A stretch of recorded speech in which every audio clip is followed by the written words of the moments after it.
鬼滅の刃日の神血風譚。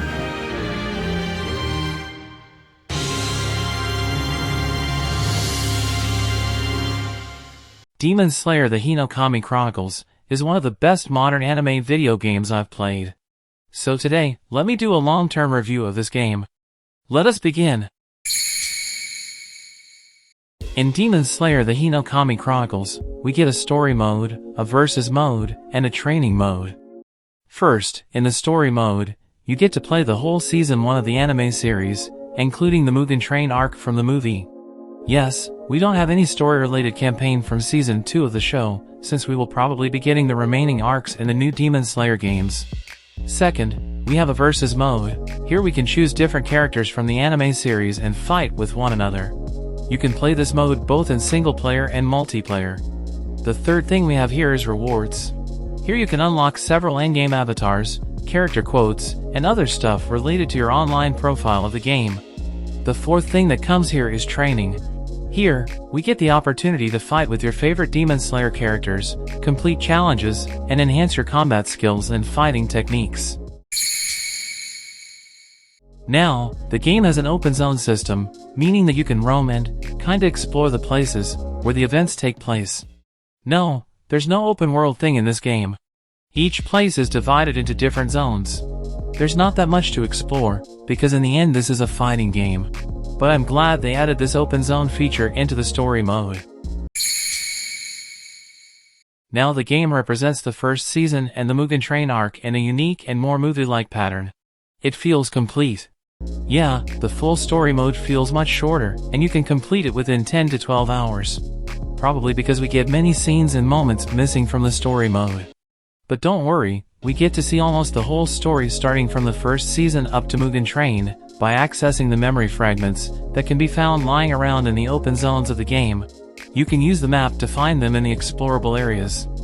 To access them, you need to visit each chapter to learn about the events that took place before and after the events of each chapter.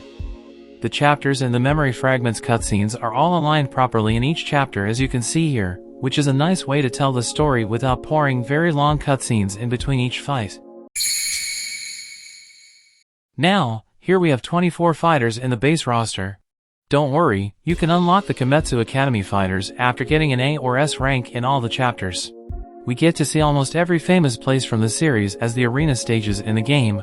We also get to fight in the entertainment district. However, we need to purchase the character pass separately to get access to the show's main characters from the second season. You don't need to buy the character pass separately if you already bought the Ultimate Edition of the game. And yes, you can also change the costumes of the characters without any additional costs. Oh, man. The art style and the quality of the animation in this game really match the essence and the environment of the show. CyberConnect 2 has done a great job in refining and reanimating the show's important cutscenes in the game. Also, I love how they tied up the gameplay and the cinematic cutscenes together using QuickTime events. Each moment of the boss fight hits differently compared to the show. That reflects the amount of hard work the developers did to make this happen. Kudos to all the developers for this game. Now, Demon Slayer: The Hinokami Chronicles has a very good combat system, considering the powers and special abilities that each fighter carries. If you are on PC, then I would recommend you to use a game controller to enjoy the game to its full extent. You can perform all the special moves with each character that were introduced until the first 4 arcs. And the final slash feels absolutely stunning, considering how greatly the animations are done. The detailing looks insane if you notice and watch them in slow motion. Hey, just check this out!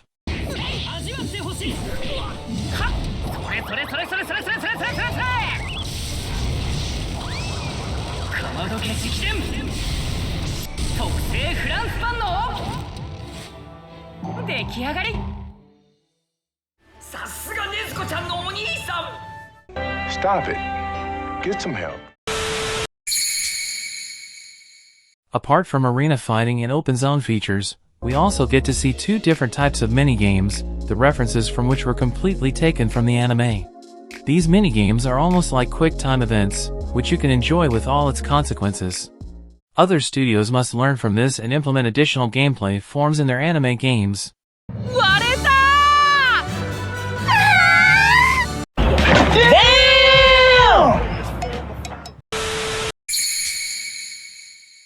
Luckily, the game has a very good replay value.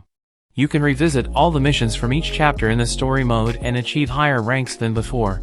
Play versus mode as much as you want against other online players, or your friends locally, or go solo. Train with your favorite Demon Slayer character, etc.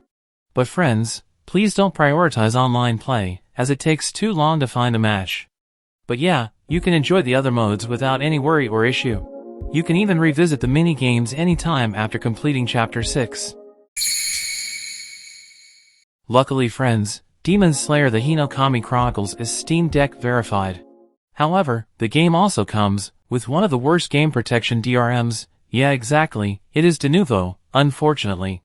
This means that de novo will always block you from playing, even launching the game, if your system is not connected to the internet. Thank you, Sega, for kinda ruining the experience here. Now, the standard edition of this game is fully worth to buy if you are a fan of the Demon Slayer anime series. But, make sure not to buy the deluxe edition of the game, as it only gives you the Kimetsu Academy characters, exclusive Butterfly Mansion in-game costumes, and a few pieces of avatars. As I said earlier, the Kimetsu Academy characters can be unlocked without purchasing any DLC, simply just by achieving an A or S rank in all the chapters. So in case you're not interested with the exclusive Butterfly Mansion costumes and few in-game stuff, then you can go with the standard edition to save some money and get more value. Or, you might get the Ultimate Edition, only if you want the character pass, along with all the other stuff from the deluxe edition. But remember friends, that you can purchase the character pass separately later, but the Butterfly Mansion costumes are exclusive to the deluxe and the Ultimate Editions only. So, I would suggest you to either get the standard edition or the Ultimate Edition. Don't buy the deluxe edition for the pricing's sake. So in the end, if you're buying the game digitally on any platform, then yeah, don't get the game at full price. Like other games, Demon Slayer the Hinokami Chronicles also comes often on sale, usually at a 60% discount, which I saw recently. And if you're getting the game's physical copy, then it really depends upon the availability and supply of the game, on which I don't want to comment. The physical version is still selling at the full price in my region, and sometimes with a discount. But yes, physical things have their own unique value in my opinion. So if you are on any console platform, then try to go with the physical version of the game, so that you could also preserve it for the future. And that's all for now. Let me know your thoughts about the game if you've already played it. And if you have any question, then comment me down below. And as always, I will see you in other videos.